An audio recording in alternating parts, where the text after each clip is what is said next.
wajibnya sholat dalam setiap makam. Wahai yang berjalan di jalan rohani, jangan tertipu oleh kabut ilusi.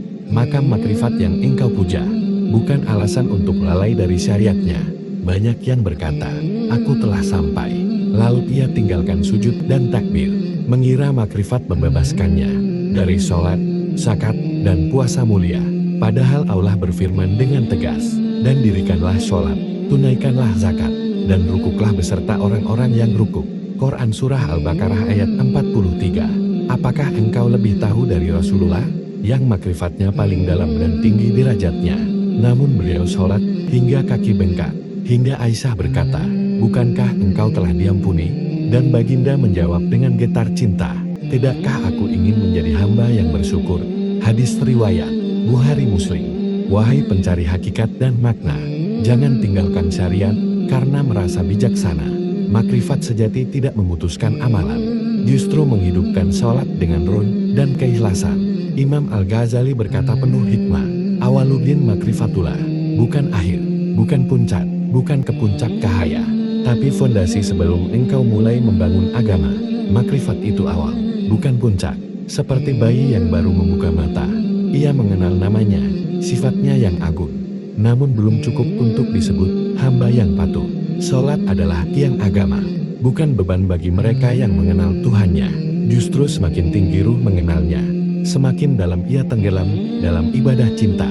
Apakah engkau lebih makrifat dari para sahabat?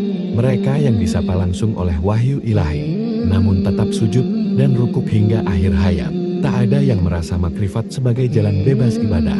Sesungguhnya sholat itu adalah kewajiban yang ditentukan waktunya atas orang-orang yang beriman.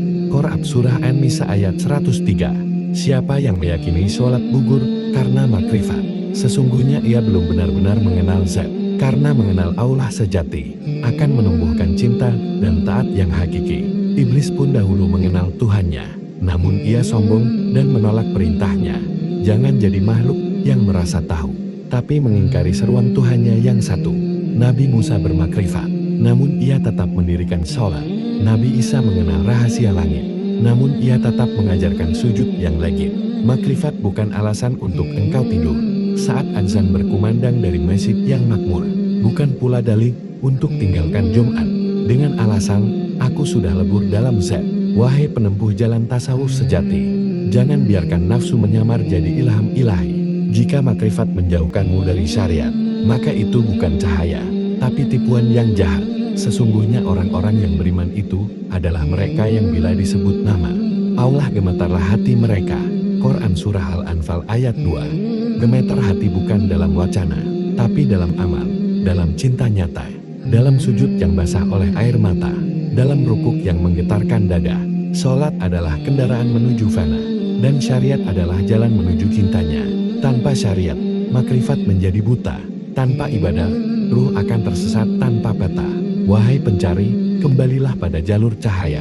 Jangan kau tinggalkan masjid karena merasa telah tiba. Karena orang yang tiba justru semakin merendah.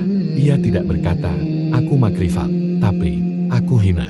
Tiada seorang hamba pun yang mendekat kepadaku dengan sesuatu yang lebih aku cintai dari apa yang aku fardukan atasnya.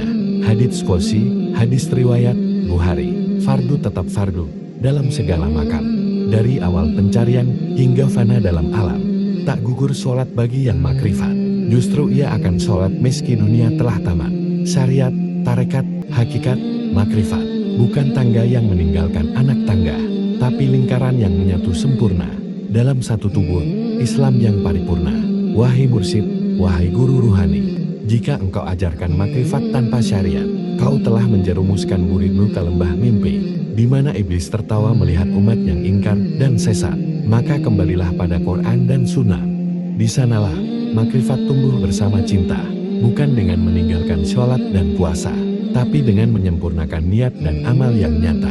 Bila engkau benar-benar makrifat, engkau akan menangis dalam sujud panjang, karena sadar bahwa engkau tiada apa-apa, kecuali hamba yang bergantung sepenuhnya padanya.